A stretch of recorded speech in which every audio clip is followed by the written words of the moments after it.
guys, it's me Courtney and welcome to my channel. In today's video I thought it would be a fun idea to sort of give you guys my Christmas wish list.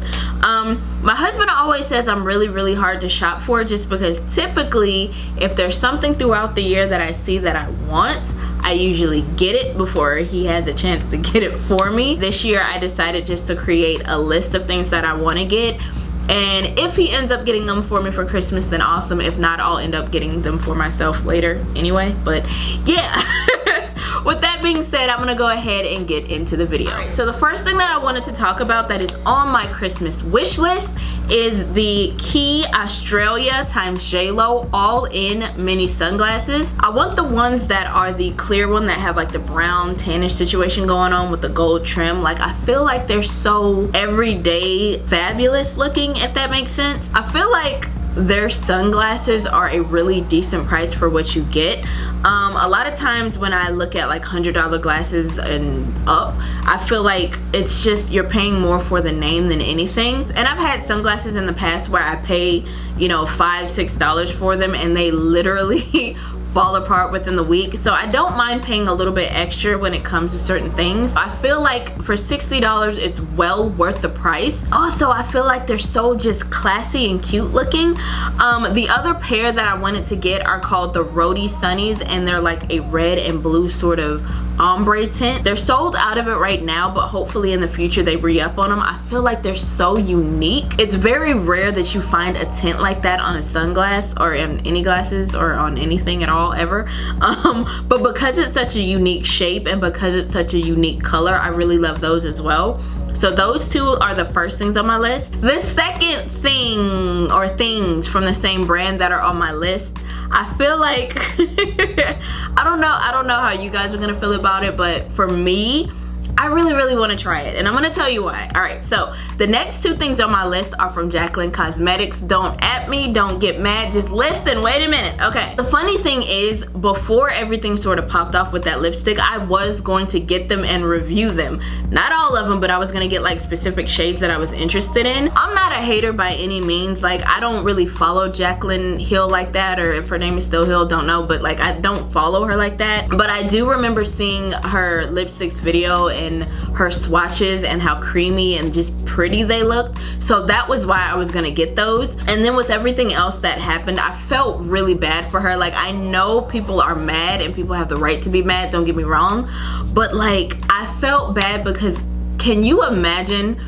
literally spending years working on a project and then have it come out to that sort of like reaction and that sort of thing happening? Like, I felt like mortified for her. I'm always, you know, gonna give people second chances in a sense, and it's not so much her that I'm talking about, it's more so the brand as a whole. Like, I know that it's not just her behind the brand, if that makes sense. That being said, I really want to try the Mood Light Luminous Powder. You guys know, like, I love to sort of buff over like shimmer powders all over my makeup some days. I didn't do it today, but I do love doing that. It gives your skin such a beautiful glow, especially for people that, one, maybe you like your foundation to stay matte but you want to look luminous. Those kind of powders really work for that. Or if you are just somebody that has dry skin, who you really don't get oils, or maybe your skin looks a little textured with highlighters and stuff like that, a shimmer powder is a beautiful thing to use all over your face as like a light dusting with like a Urban Decay setting spray or like a Beauty Bakery setting spray on top. It makes your skin look so luminous, but like from within kind of thing. So I really want to try that powder, and I think it's called Brilliant. That's like the soft caramel glow. I want one that's a little bit more tinted. Even though I'm not technically dark, I'm usually in between a medium and a medium dark in foundations or in products in general, and I find that most brands either do a translucent powder or a light powder that's not really what I need, or a deep powder. So I'm kind of glad that she did something that was a little bit more broken down, if that makes sense, especially when it comes to luminous powders, because they do have a tendency to leave a slight cast if they're not the correct undertone or shade for your skin tone, if that makes sense. So I really love the fact that there's more than just 2 or 3 shades in the powder, but I'm definitely gonna try it out. I also want to get the Flare highlighter palette, and if it's like a creamy highlighter, I feel like those kind typically melt into your skin, and even though I have like a slight amount of texture sometimes, creamy highlighters sort of sit into the skin so much better than a regular highlighter or a regular powder highlighter. So I am really curious in that one, especially because I love that sort of reddish burgundy-ish color that's in there. I'm dying to see what that looks like. So the next thing I wanted to talk about is Pat McGrath. Pat McGrath is coming out with a collection with Star Wars, like the new movie that they're coming out with. I am gonna skip the lip balms just because I don't feel like I really need them in my collection, but I do want to get both of the Star Wars, the little mini palettes, and I want to get the Decadence palette, definitely. Also on my list from Pat McGrath is the Mothership 2 Sublime palette. That has been on my list for literally a year or so now. Like, I still haven't gotten around to getting it. I love that emerald green. As far as the Mothership 6 Midnight Sun, I do believe that that's a super duper wearable palette, but I do think that the Mothership 2 Sublime palette is just as wearable. Pat McGrath's shadows, especially the matte ones, tend to be super duper saturated, so I feel like when you put them on, you're gonna get a full color payoff. I feel like every palette that I've gotten from Pat McGrath, I have been ecstatic with, I have loved. I cannot rank them, they are all great. Now, she did come out with a Mothership 7 and let's talk about that for a second. Okay, so I feel like I was really excited about it. I was going to try to get it the first time around, but then it just got to be a little bit too much for me, like too much, too limited to this, to that, and then when it released on her website, it was sold out automatically. This is how I feel about it. At the end of the day, I do think it's a beautiful palette, and if by happenstance somehow someday she re-releases that palette, I'm definitely here for it and I will pick it up. One of the videos that I did recently was of overhyped product disappointments, and not to say that I would be disappointed in the palette, but just I have learned not to be that chick to go online at like midnight trying to find that palette, you know what I mean? For me, if they make enough of it, if they really want, you know, their fans to truly indulge in their product, then they'll make enough of it and they'll restock it and all that good stuff so that a multitude of people can use it. If not, then it's just not gonna be for me, if that makes sense. And with that being said, even the Decadence palette, I've been waiting and waiting. I knew it was gonna come back, I just didn't know when, and I've been waiting for that palette, so I'm definitely gonna get that one, like I said.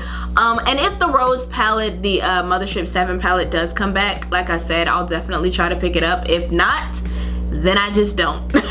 Alright, so the next thing on my list is from Kathleen Light. She started a new nail polish label called Light's Lacquer. I was a huge fan of the KL polish when she had that. It's one of those polishes that for me like lasted a really long time. All the colors were really unique. They were super opaque, that sort of thing. And I am definitely going to pick up the first fall bundle. I love the colors of this new collection. I'm really curious to see what Rosie looks like in person. Girl Power is like a duochrome type of situation, and I'm here for that one as well. I'm always down for a lime green, a chartreuse, or anything like that. Love those type of colors. And if she does come out with like a winter collection, I'll definitely take a look at that. But for this fall bundle, that is definitely on my wish list.